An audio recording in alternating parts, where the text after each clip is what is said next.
Hi folks, you're with Tacitus today at your Pushback channel. Thank you for joining this audio live stream.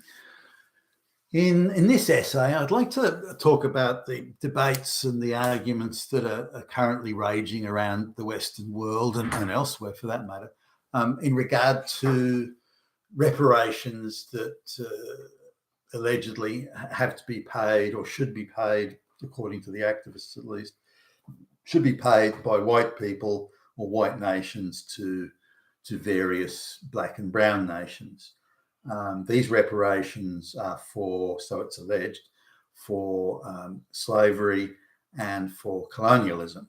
And I'll come back to the arguments that are sort of expressed on both of those. But I went through, it's held, primarily it's a debate amongst activist journalists, activists of political groups and subgroups in, say, the United Nations, but also it's quite an active debating topic throughout many universities now.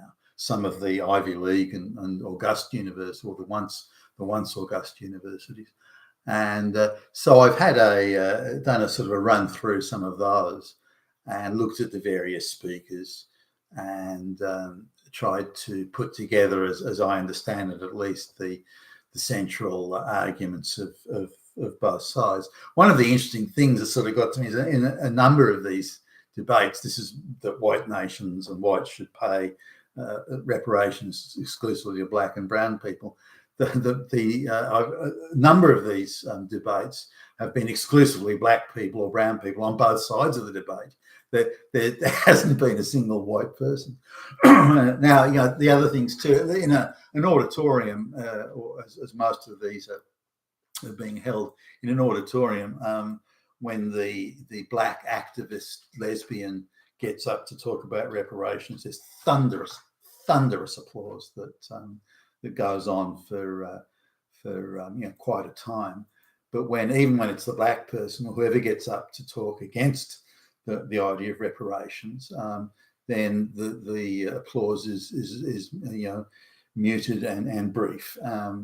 When the black lesbian activist is putting the case for that reparations must be paid, there was, I think in a number of speakers I saw there was one question or interjection type question that came in, and it was a clarification on a point. That was a reasonable question. It wasn't for or against the speaker, but rather a clarification on a detail. And the speaker failed to adequately the outcomes were different. Therefore, that's all you need to know. Who gives a stuff about the facts? So that one sort of didn't get dealt with. But whereas the speakers against reparations, they're constantly being interjected. Over 10 minutes of speaking, there were 12 interjections on one speaker, and it continued to be that. Whereas, across every three speakers, there were say that there was one interjection per every second speaker in the pro reparations thing, and they typically spoke for longer because they took in a broader sweep of what they would perceive as not per se causation, but outcomes. Now, I'll try and put together the essential arguments. Now, in the for case that the reparations should be paid by white nations to the black and brown nations, the speakers were invariably activists, not people who were, say, experts in history or had any expertise. They were just straight out and out activists. Many of them were also activists in other areas as well, like LGBTQ black activists or feminist black activists or that sort of thing. So they weren't independent people. They were activists. So I don't know why they would be presented as an impartial sort of voice, just putting forward the facts. Whereas the people that spoke against reparations did rely very heavily on facts. But there was every fact they brought up, or most of them at least, there was always an attempt to dispute it and to rearrange the context on some moral plane that would say, well, that doesn't matter because it doesn't matter whether the black countries were in an absolutely impoverished, absolutely impoverished state when the white people arrived. That doesn't matter. That's irrelevant. What's relevant is the outcomes. Outcomes is the only thing that matters. And the white people ended up richer than the black people. Therefore, it's morally wrong. So that was a central theme. But out of the top 10 empires of the world, and of which Britain was one, only Britain is being singled out for this.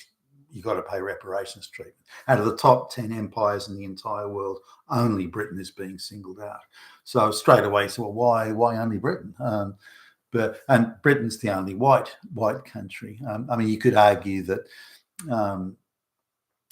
Portugal, for example, was technically white, I guess, Mediterranean brown, but there's no requirement to place that sort of reparations or the extent of it anywhere near what's being or they're attempting to impose on Britain. So I don't really follow none of the major Arab empires or Asian empires. None of them, African empires, none of them are being asked to cough up for reparations. It's just uniquely a white thing, and particularly Britain. So straight away you'd sort of say, well, hold on a minute, that doesn't sound right. You're talking about fairness and equity, and but why are only the British being singled out? So you'd have to put an argument sort of forward there. Now, there's a few other things. The moral argument, the fact that there's very few facts that the pro-reparations activists rely on. They come back to, well, the outcomes were different. As long as the outcomes are different, then we don't have equity. Therefore, reparations must be paid. So that's very much a Marxist sort of view there, rather than an actual view of causation. So they fail to look at cause, which to me completely undermines their argument. But they fail to look at causation. But I'll go through, and I just made a few notes so I wouldn't miss anything out.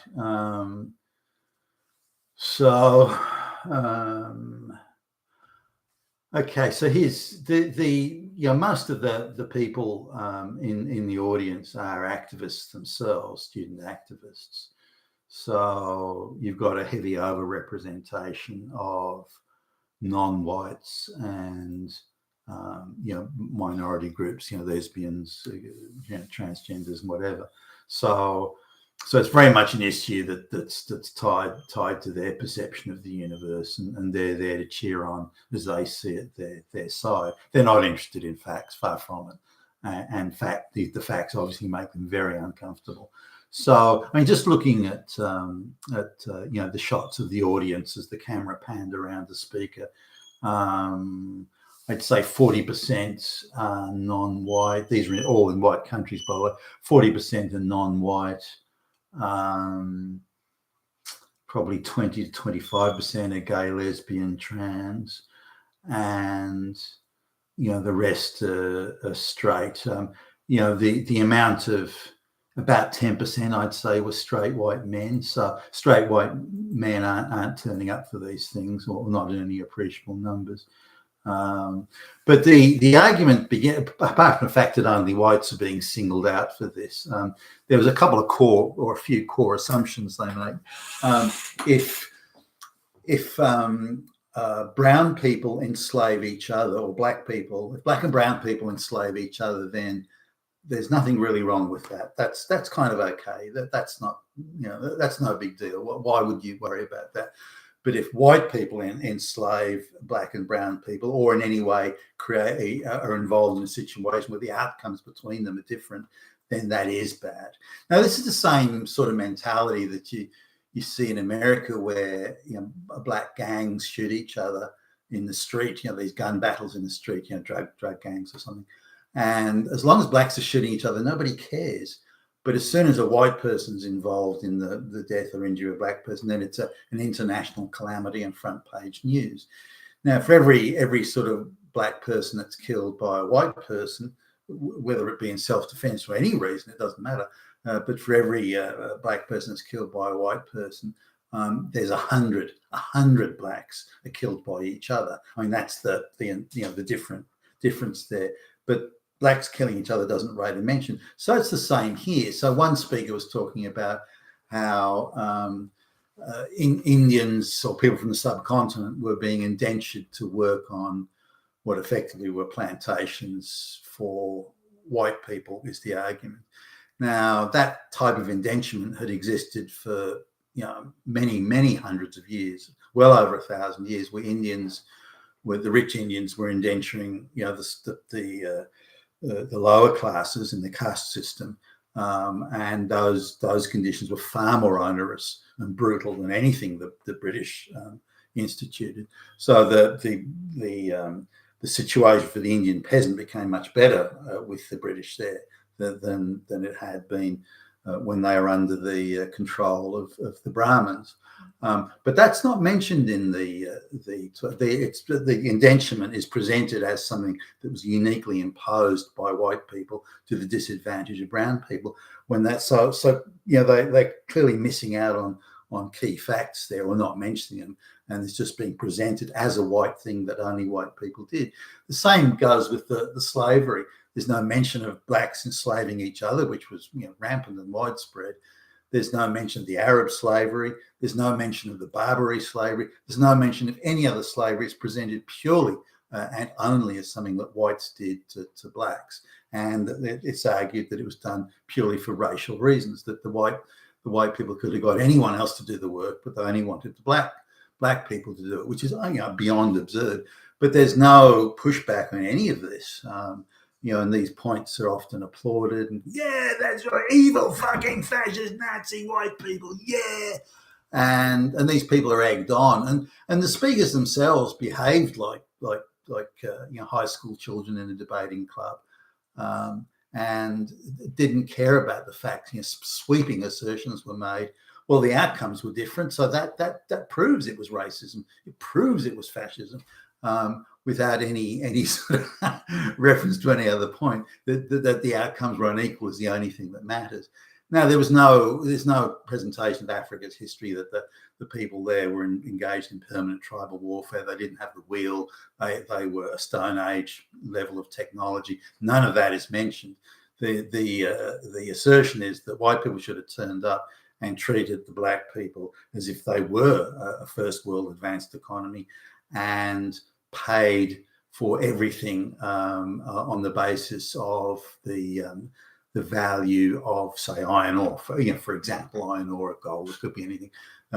Now, the fact that the British had to build ports, they had to build roads, they had to build railways, they had to put in all the mine infrastructure, all Western, white man's technology to extract the ores and the bits and pieces, to something that had no value to the locals. And that because of that huge investment in infrastructure, the prices they were paying were not the world prices given that investment. That's the same everywhere today, but you have like tax write-offs today to offset the cost of putting those things in, so putting that infrastructure in place. So there's no recognition of any of the nuances, any of the issues, any of the facts, and it's just presented purely as the white guy came and stole everything, and that's why white countries are rich and black countries are poor. So again, it's the different outcome.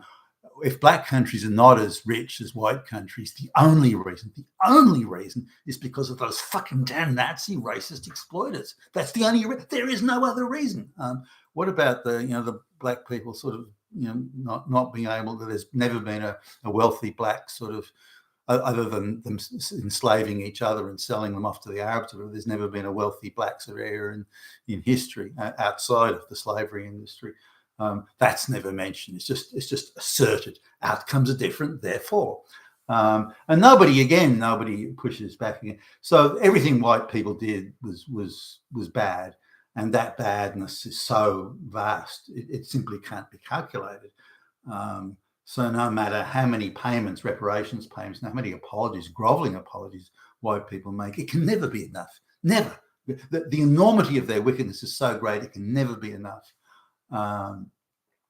So the argument that they put forward here in this broad sweep is the one that it seems to come back to, is that moral and social equity should be the goal of all of us. And until that's achieved, then there can be no equity and there can be no justice, is the claim. Now, this means that given, white people are, I don't know, what, 13% or something of the world population, white people should only be able to hold 13% of the world's wealth, 13% of positions of power and this sort of thing, and that the rest of it should all be divvied up amongst black and brown people. And then and only then will we have justice. And if this means black people have to be allocated and gifted through affirmative action, everything, well, then so be it. But only then will we have equity. And so that should be the objective. So it's not a case of white people providing reparations and so on. It's a case of white people giving away everything they have to black and brown people because everything white people have has been illegitimately gained. And only if they give everything away can their souls truly be cleansed. And the fact that the West is rich and the basket case, black and brown countries, is purely due to the theft by the white country. There is no other reason. There is no other reason because everybody's equal, you see. And if everybody's equal, in capability and intellectually and work ethic and so on, organisation and forward planning, if everyone's equal, then all the outcomes should be equal. And the fact they're not proves those fucking Nazi fucking racists stole it all. There's the proof. Different outcomes.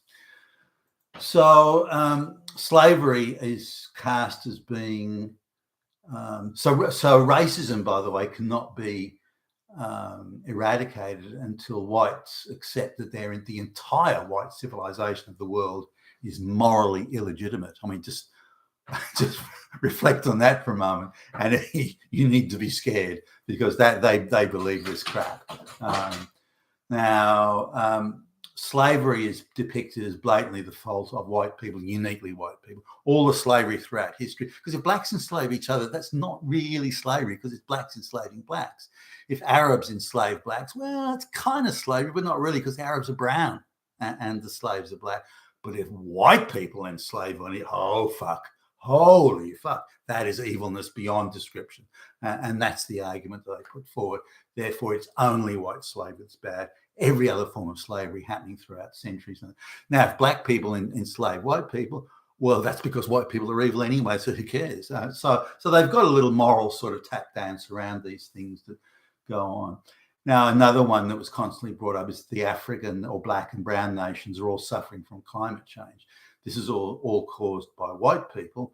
Therefore, white people again owe reparations yet again. So you get more reparations have to be paid. And the reason black nations are poor today is because of climate change. Well, hold on. You said it's poor because of white people. No, well, it's and climate change. That's another level of poor. So we've got poor on poor on poor, and it's all white people's fault. So climate change is waved around as being only white people are universally evil. No other group or race or anything is evil in any way. They're all good, morally good, and white people are morally bad. One speaker, after said that white people are uniquely evil, then said, well, race is only a social construct anyway, which is why everyone has to be equal. And another, again, a feminist activist said that the British Empire was capitalist and therefore is exploitative in its structure. And the proof of that is that the British Empire became rich, which means it must be a capitalist exploiter. How else could it become rich? Says this person who's got a job as a race hustler being paid by a white government to trash white people and doing very well at that as well. So now the argument she put forward was, well, look how rich Britain became, say between 1700 and 1900. And the colonies did not get as rich. Now, that's not strictly true. Canada and, well, the United States, it was a colony. Australia, New Zealand, they did become rich. So that's simply not true. But let's sort of fashion the argument I think she was trying to get at here was that the white parts of the British Empire became rich, whereas the brown parts didn't become as rich. And she's arguing here, well, look, the outcomes were unequal, therefore it must be due to capitalist exploitation. So that's a very Marxist sort of position.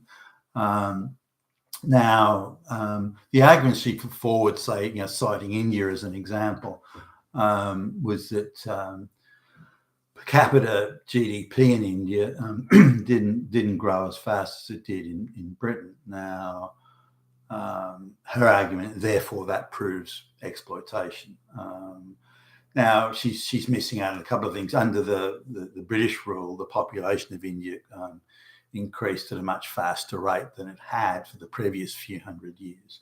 There's a number of reasons for this: a reduction in the amount of tribal warfare, introduction of medicines and hospitals and things that the Indians hadn't had previously, and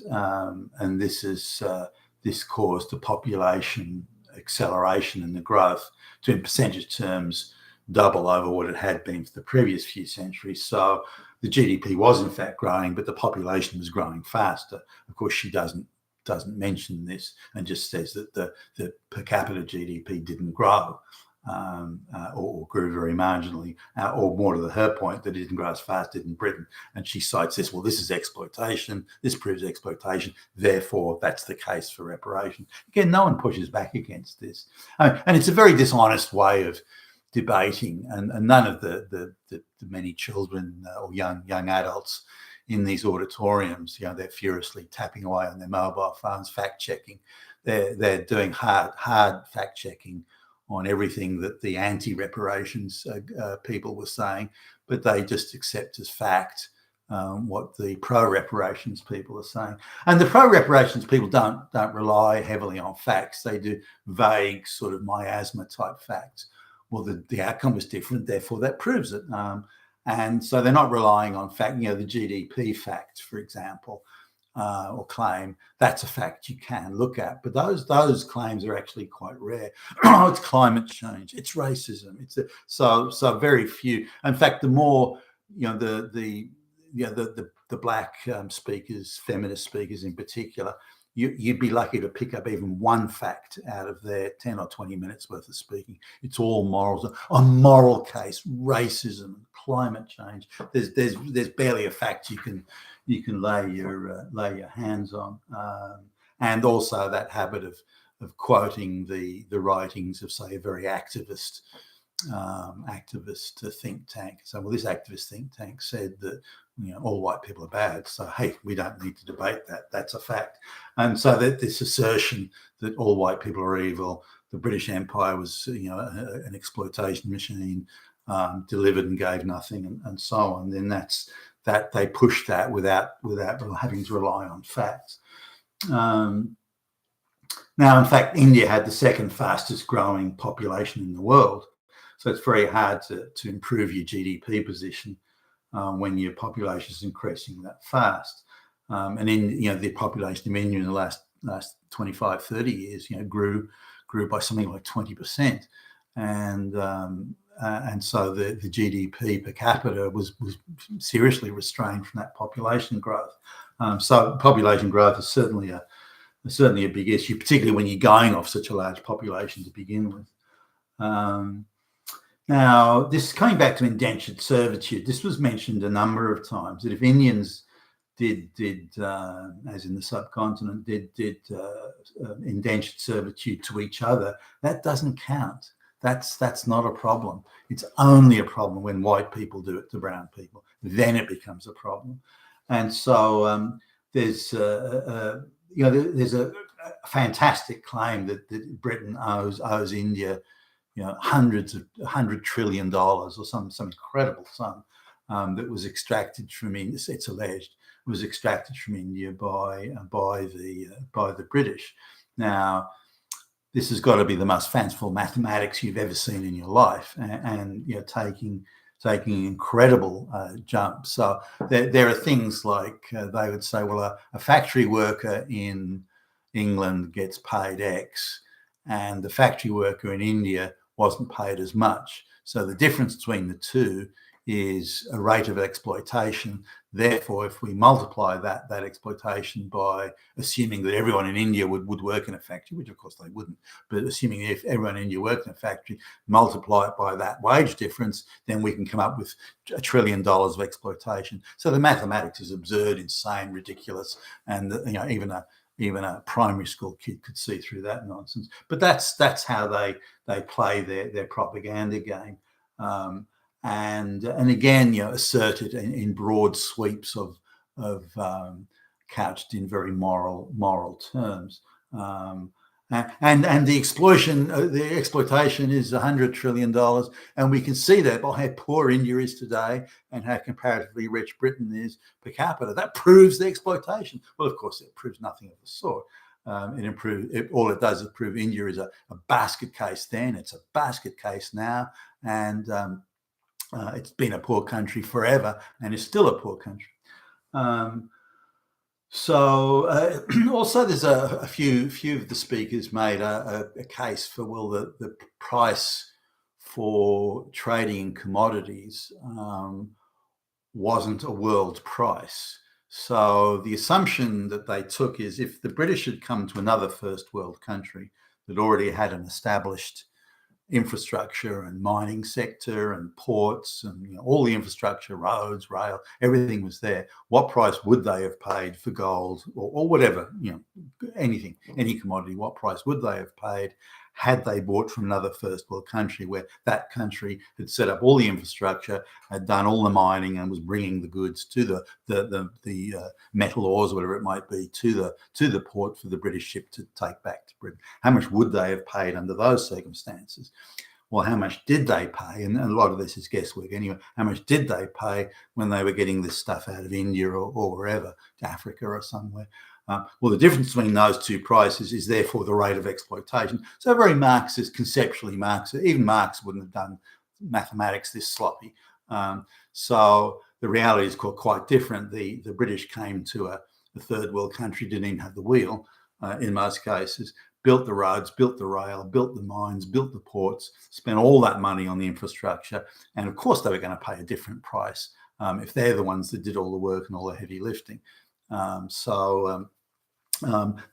sort of mathematics that these Indian activists are using is just simply beyond absurd and quite silly. The idea they could get away with arguments like this or think they could get away with it in itself is beyond absurd. So again, they keep finishing. Well, look, the outcomes between white and brown people and black people are different. That just proves the racism, the exploitation, the wickedness, the evil, the slavery, and even today, there are poor people in these basket case countries, which is the further proof of this wickedness of white people. So really, when I tried to pick out the facts, what facts were mentioned by the pro reparations argument, and I just couldn't find them. They just weren't there. And the half sort of passing reference type facts, such as the difference in trade price of goods or those sorts of things, or the Indian GDP and so on. This is something that it just factually just doesn't stand up. I mean, just from no factual perspective does this stand up, and they know the weakness of their argument, which is why they rely so heavily on the moral stuff to assert that white people must be evil because they got more money than black people, and therefore, and also this scary idea that particularly the black activists have, which comes back to the sort of the village owns everything and no one has private property type roots of the African diaspora existence, is that white people have to give what they have away, and only that will sort of cleanse the souls of the evilness of the white diaspora. And their argument sort of is, well, white people hold proportionally more wealth than any other group, and therefore this must be from some form of evil.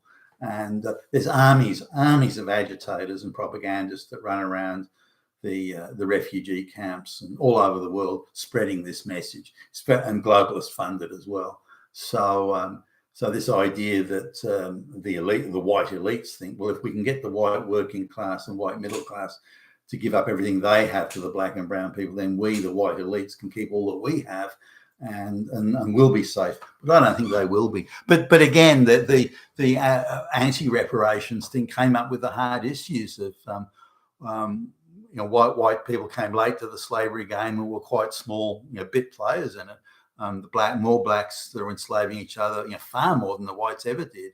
The Arabs were far more active than the the white people were in slavery. Why aren't you chasing them? And so on. And one speaker even said, look, I'd even take your argument seriously if it was reasonable and balanced. And so you have to accept that blacks were the biggest enslavers of each other, in Africa, and that the enslavement of blacks by the Arab slavers was a huge industry, long, hundreds and hundreds of years before the whites ever showed up. Why aren't you talking about that just as vehemently and feverishly as you're talking about white slavery? Why won't you accept that the African Americans have a higher standard of living as a group than almost any black area in Africa? Why won't you accept that, and so on and so forth? And he said, well, if you would treat all these facts as equally relevant to the discussion, I would take your argument for reparations far more seriously. But if you counted and put all those issues into the discussion, then your own argument for reparations would fall to pieces. So the pro reparations argument had pretty much no facts in it. Whatever half facts were used were inaccurate, whereas the against reparations argument had many facts in it. In fact, relied completely on facts, and was I thought cogently put forward. But nonetheless, when the speaker for the pro reparations argument finished, again, it was thunderous applause for this idiotic low IQ black lesbian activist. And when the anti-reparation thing, a very well argument, extremely cogent, fact-based thing, there was lukewarm applause and even some catcalling and jeering from the crowd. So that's my assessment of the whole thing. You've been with Tacitus today at your Pushback channel, and thank you for listening.